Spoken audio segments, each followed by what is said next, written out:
ভারত গম রপ্তানি ব্যান করে, ভারত চাল রপ্তানি ব্যান করে, আর এখন সময় এসছে ভারতের পেঁয়াজের ওপর ব্যান লাগানোর। ভারত বড় সিদ্ধান্ত নিয়েছে। ভারত সরকার ঠিক করেছে বৃদ্ধিপ্রাপ্ত পেঁয়াজের মূল্যকে নিয়ন্ত্রণে রাখার জন্য এখন পেঁয়াজের রপ্তানির ওপর ব্যান লাগাবে। রিসেন্টলি খবর যেটা ছিল, পেঁয়াজ এবং টমেটোর বৃদ্ধিপ্রাপ্ত মূল্য ডিসের দাম বাড়িয়ে দিয়েছে।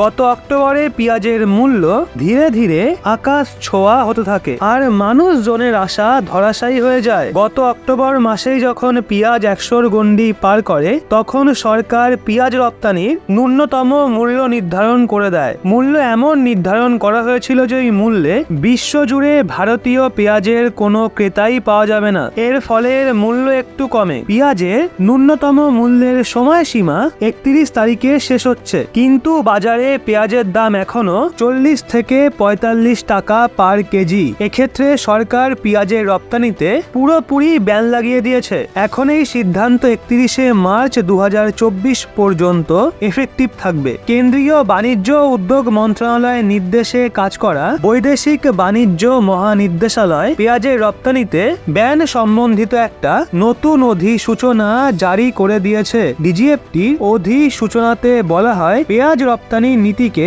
31শে মার্চ 2024 পর্যন্ত মুক্তভাবে সীমাবদ্ধ বিভাগে ফেলে দেওয়া হয়। মানে ভারত পেঁয়াজ এক্সপোর্টে ব্যান লাগাচ্ছে, তাও আবার 31শে মার্চ 2024 পর্যন্ত। কেন্দ্রীয় বাণিজ্য এবং উদ্যোগ মন্ত্রণালয়ের নির্দেশে কাজ করা ডিজিএফটি গত অক্টোবর মাসের দরুন পেঁয়াজের রপ্তানি মূল্য $800 পার টন ঘোষণা করেছিল। এটাকে ভারতীয় মুদ্রায় দেখলে এটা প্রায় 68 টাকা পার কেজি দাঁড়ায়। এই দামে ভারতীয় পেঁয়াজের ক্রেতা বিশ্বের কোথাও পাওয়া যায় না। এর ফলে লাভ যেটা হয়, দেশের সমস্ত পেঁয়াজ ভারতের বাজারেই বিক্রি হয় আর দাম 100 থেকে নেমে 50-এ এসে দাঁড়ায়। যদিও পেঁয়াজ রপ্তানির এই ন্যূনতম মূল্য এই মাসের শেষেই অর্থাৎ 31শে ডিসেম্বর 2023 পর্যন্তই এফেক্টিভ থাকবে, আর এরপর এখন ভারতের সীমার বাইরে কোনো পেঁয়াজই যাবে না। কারণ ভারত ঠিক করেছে তারা তাদের দেশে পেঁয়াজের বৃদ্ধিপ্রাপ্ত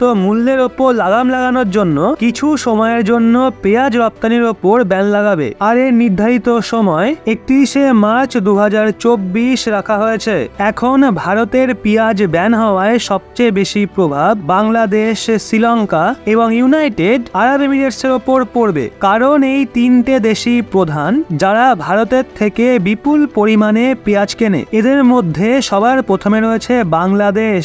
এমনিতেই আপনারা জানেন বাংলাদেশ এবং ভারতের মধ্যে বর্তমান সময়ে কেমন সম্পর্ক তৈরি হয়েছে। বাংলাদেশের বেশ কিছু নাগরিকের মধ্যে ভারত বিরোধী মনোভাব অকারণেই জেগে উঠেছে। ভারতের পরাজয়ে তাদের মনে যেন ঈদের আনন্দ বয়ে যায়। তাদের আনন্দ দেখে ভারতও বেশ কিছু পদক্ষেপ নিয়েছে। তারপর আবার এই পেঁয়াজ ব্যান তাদের মনে শুধু আনন্দই না, নিরানন্দের জোয়ারও নিয়ে আসবে।